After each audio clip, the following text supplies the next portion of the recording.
The rain fell like needles against the city's glass towers, streaking down in crooked lines as if the sky itself had shattered. Inside the expensive, dimly lit restaurant, every table gleamed with polished silver and flickering candles, their flames trembling in the draught each time the heavy doors swung open. Couples laughed softly over plates of seafood, waiters whispered orders, and a grand piano hummed faintly in the corner. At one of the best tables near the window sat a woman who looked like she belonged on the cover of a business magazine. Her jet black hair, cut sleek to her shoulders, framed a face carved from discipline and quiet sorrow. Her deep brown eyes, sharp as polished glass, studied her untouched glass of wine. She wore a tailored dark red dress that contrasted with the wheelchair she sat in, a chair as sleek and expensive as her clothing, built not for pity but for power.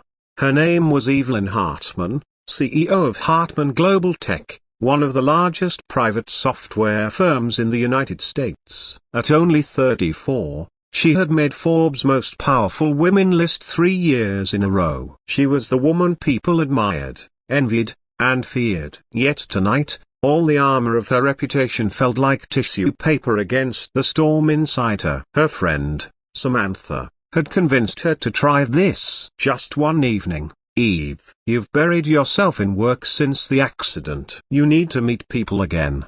Who knows, maybe this blind date will surprise you. Evelyn had rolled her eyes then, but here she was half regretting every second. She told herself she didn't need companionship, not anymore. After the car crash 2 years ago that had taken her ability to walk, Evelyn had lost much more than mobility. She had lost her fiancé Tilda Copyright, who couldn't handle the new reality. She had lost her joy, her laughter, and the small spark of faith that someone might love her without conditions. So tonight, as she sat waiting for a man she hadn't met, she already expected disappointment. She hated that hope still fluttered faintly in her chest, like a wounded bird refusing to die. The Matilda registered Trudy appeared at her table with an apologetic look. Miss Hartman, your guest has arrived. Evelyn looked up sharply, smoothing her expression into neutrality. She braced herself for some well-groomed executive type,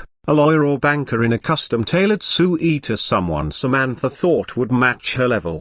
But the man who walked toward her was the last thing she expected. He was tall, broad-shouldered, and carried himself with the easy confidence of someone who didn't care about polished appearances. His shirt was clean but slightly wrinkled, his dark jeans casual, and his boots scuffed. His hands are big, calloused, oil-stained hands that spoke of a life spent working with engines, not handshakes. His hair was thick, a little messy, his jaw rough with the shadow of stubble. Yet his blue-gray eyes held a steadiness, a warmth, that seemed to pierce right through the noise of the restaurant. A mechanic. Evelyn's lips parted slightly, and for the first time in years, she didn't know whether to frown or laugh. This had to be some kind of mistake. The man reached her table, giving her a lopsided smile. Evening. You must be Evelyn. I'm a broken bar Jack. She blinked. Jack.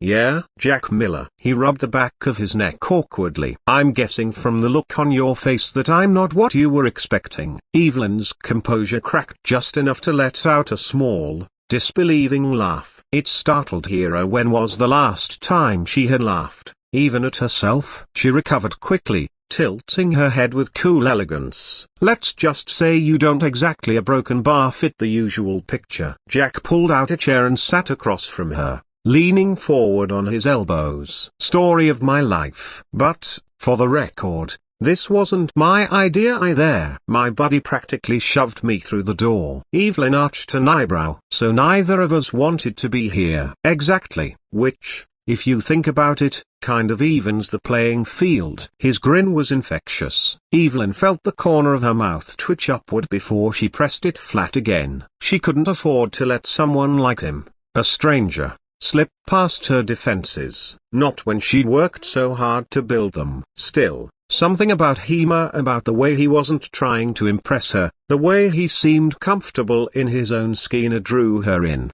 They ordered dinner. Jack didn't look at the menu long. Burger, medium rare, fries on the side, and a Coke, please." Evelyn smirked faintly. "At a place like this, you order a burger?" "Why not? If they can make seafood risotto, they can grill a decent burger. Besides, it's what I like." His honesty was so simple it almost disarmed her. Evelyn ordered a salmon dish she barely tasted when it arrived. At first, the conversation stumbled, polite and careful. Evelyn asked about his work. Jack ran a small auto repair shop on the edge of town, fixing everything from old pickups to luxury imports. He talked about the smell of grease and gasoline like it was part of his blood, how he'd learned from his father before him. In turn, Jack asked about her company, not with awe, but with genuine curiosity. "So Broken Bar, you make programs that run half the offices in America, huh?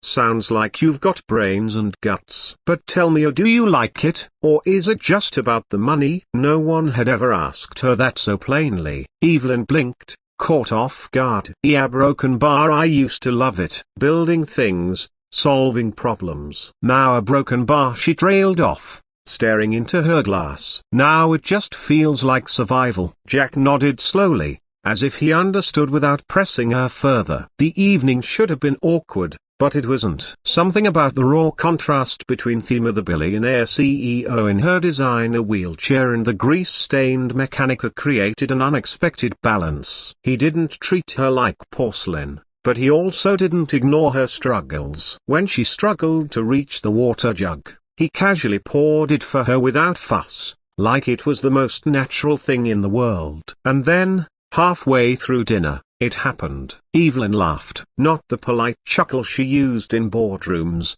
not the hollow smile she gave at charity galas, but a real laugh aloud, unrestrained, bubbling up before she could stop it. Jack had made some ridiculous joke about his first disastrous attempt at fixing a lawnmower as a teenager, and she couldn't help it. The sound startled her so much that she covered her mouth quickly, her cheeks flushing. "I'm sorry," she whispered. Jack tilted his head, his grin softening. "Don't be. You've got a great laugh. You should do it more often." Her chest tightened at the sincerity in his voice. She couldn't remember the last time someone had spoken to her that way, without pity, without agenda. For the first time in years, Evelyn Hartman realized she was a broken bar smiling. And for the first time in years, it didn't feel forced.